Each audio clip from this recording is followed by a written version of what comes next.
자, 11단원 이제 독도를 좀 보도록 할게요. 우리나라의 영역과 독도. 1번 영역과 우리나라. 영역, 의미, 국가의 주권이 영향을 미치는 지리적 범위를 이제 영역이라고 합니다. 자, 구성. 국가의 영역은 영토와 영해와 영공으로 볼 수가 있는데, 영토는 당연히 땅을 얘기할 거고, 영해는 바다를 이야기하고, 영공은 하늘을 이야기하겠죠. 2번 우리나라의 영역. 자, 1번 영토, 구성. 한반도와 주변의 섬이 바로 우리나라의 영토가 됩니다. 섬까지 포함이 되어 있는 거죠. 특징, 삼면이 바다로 둘러싸인 반도국입니다. 삼면이, 그러니까 이렇게 붙어 있는 걸 이야기하는 거죠. 삼면이 바다로 둘러싸여 있죠. 황해, 동해, 남해 이렇게. 그리고 간척 사업으로 국토 면적을 확장하였습니다. 그래서 주로 이제 여기 서해 지역에서 그러니까 황해 지역에서 간척 사업을 해가지고 국토 면적을 증가시켰고요. 영해. 자, 두 번째 영해를 보시면 의미, 기선으로부터 12해리. 자, 여기서 말하는 기선이라는 건 뭐냐? 영해의 바깥쪽의 한계를 측정하기 위해 기초가 되는 선이 바로 기선이 됩니다. 그 기선으로부터 12해리, 약 22km까지의 범위를 영해, 바다, 그 나라가 포함하고 있는 영해로 봅니다. 자, 영해의 설정 두 가지가 있습니다. 통상기선과 직선기선이 있는데, 통상기선, 해안선의 최저 조위선을 기준으로 적용을 합니다. 최저 조위선은 뭐냐면 썰물로 해수면이 가장 낮아졌을 때 해안선인데, 그러니까 이건 무슨 얘기냐면요, 여기 이것 따라서 그냥 본다고요. 이렇게. 그게 통상기선이에요. 해안선의 최저 조위선, 이건 무슨 얘기냐? 썰물로 해수면이 가장 낮아졌을 때, 해수면이 낮아진다는 건 그만큼 땅이 많이 드러난다는 얘기잖아요. 그렇게 해야 이제 가장 많은 면적을 이제 땅으로 볼 수가 있겠죠. 만약에 바닷물이 들어와 있을 때 그 측정을 하게 되면, 바닷물이 이쪽으로 들어와 있을 때 측정을 하게 되면은, 그럼 그만큼 그 나라의 면적이 적어지는 거잖아요. 그러니까 물이 빠져나갔을 때 드러난 그 땅을 기준으로 이제 잡는 게 통상기선이고요. 동해안의 대부분 지역과 울릉도와 독도와 제주도, 여기는 통상기선을 사용을 합니다. 직선기선, 가장 바깥쪽에 있는 섬들을 직선으로 이은 선을 기준으로 적용합니다. 그러니까 직선기선은 지금 여기 황해랑 서해, 왜냐하면 얘네들은 지금 보면은 엄청 해안선이 복잡하잖아요. 그러니까 여기처럼 단조로운 게 아니기 때문에 이거를 잡을 수가 없고, 이거를 이렇게 잡는 게 아니라 그냥 가장 바깥쪽에 있는 섬들을 연결한 거, 이거를 이제 기준으로 잡는 거죠. 자, 해안선이 복잡하고 주변에 섬들이 많은 서해안과 남해안, 그리고 동해안 남부라고 한다면 요 부분은 이제 직선기선을 이용을 합니다. 그리고 대한해협 같은 경우는 직선기선을 3해리만 적용을 합니다. 왜냐하면 일본 스시마선과 가까워서 일본 영해와 중복되는 문제가 있을 수 있기 때문에 여기서 말하는 12해리를 잡지 않고 직선기선으로 3해리만 적용을 시킵니다. 그 얘기가 어디 나오냐면요, 여기 나옵니다. 여기 가죠. 여기를 만약에 그 22해리를 적용하게 되면 이 스시마섬, 일본에 포함되는 스시마선하고 겹치기 때문에 그때는 통상기선, 대한해협에서는 직선기선 3해리를 적용하게 됩니다. 자, 그 다음에 영공, 영토와 영해의 수직적 상공, 그러니까 직선으로요, 그 하늘을 이야기하는 거죠. 보통 지표면에서 대기권까지의 하늘이 영공의 수직적 범위라고 할 수가 있습니다. 그러니까 지면에서 그 나라가 포함되어 있는 땅, 그 지면에서 수직으로 위로 올라간 거, 거기가 이제 영공이 됩니다. 자, 그 다음에 지금 이게 통상기선과 직선기선이 나왔으니까 그 왼쪽에 있는 배타적 경제수역도 같이 보기로 할게요. 영해 기준선으로부터 200해리까지의 바다 중 영해를 제외한 바다가 바로 배타적 경제수역입니다.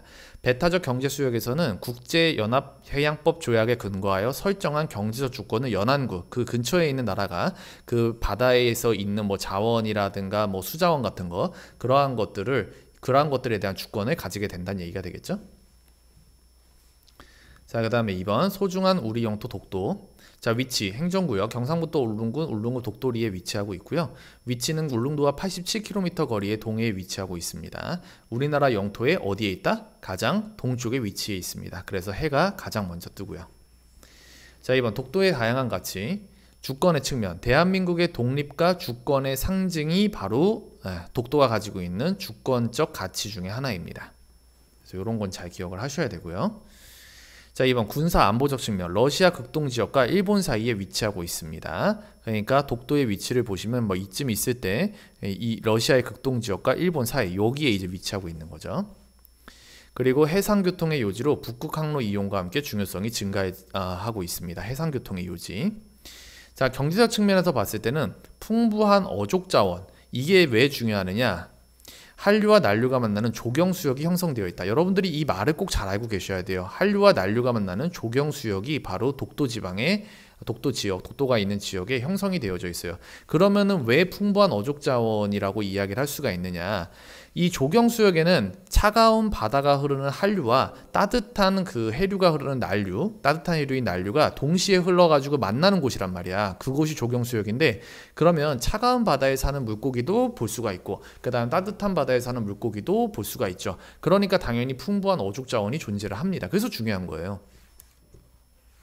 그리고 주변 해역에 메테인 하이드레이트가 매장되어 있는데, 메테인 하이드레이트 내용을 볼까요?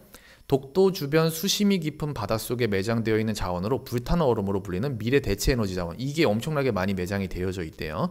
그러니까 독도를 다른 나라한테 뺏길 수는 절대 없는 거죠. 우리나라라고 주장을, 원래는 우리나라였었고 우리나라 거였고, 다른 나라가 이제 공격적으로 독도가 자기네 땅이라고 얘기할 때 우리는 당연히 그에 맞서서 그 우리의 주권을 주장을 해야 되는 거죠. 5번 지질학적 생태적 측면. 우리나라에서 가장 오래된 해저 화산 지형이 존재를 합니다. 가장 오래된 해저 화산 지형. 그 다음에 생태계에 보고 육지에서 볼 수 없는 해양 생태계가 그대로 존재하고 있습니다. 왜냐하면 사람들이 그러니까 엄청나게 자주 갈 수 있는 곳은 아니잖아요. 그러니까 생태계가 잘 보존이 되어져 있겠죠. 자, 3번 독도를 지키려는 노력. 역사가 증명하는 우리 땅 독도. 다양한 고문원, 고지도 등 기록물에서 독도가 우리 땅이라는 근거가 발견이 되어졌고요. 독도를 지킨 사람들, 독도의용 수비대, 조선시대 어부 안용보, 이런 것들을 좀 잘 기억하셔야 됩니다. 독도의용 수비대 그리고 안용보. 자, 독도의용 수비대에 대한 얘기는 여기 왼쪽에 나와 있습니다.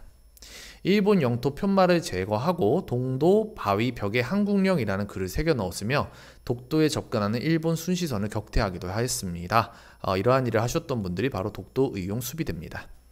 그 다음에 이제 조선시대 어부 안용복에 대한 얘기가 나오는데, 울릉도와 독도 인근 바다에서 불법으로 어업을 하던 일본인들을 쫓아내고 일본으로 건너가 일본 관리로부터 독도가 조선 땅임을 확답받고 돌아왔습니다. 그러니까 일본에 있는 관리한테 가서 독도는 한국 땅이라고 니네가 빨리 확인하는 지장 찍도록 해가지고 그 확인서를 안용복이 이제 확답을 받고서 돌아온 거죠. 그 다음에 고문원 고지도 속 독도.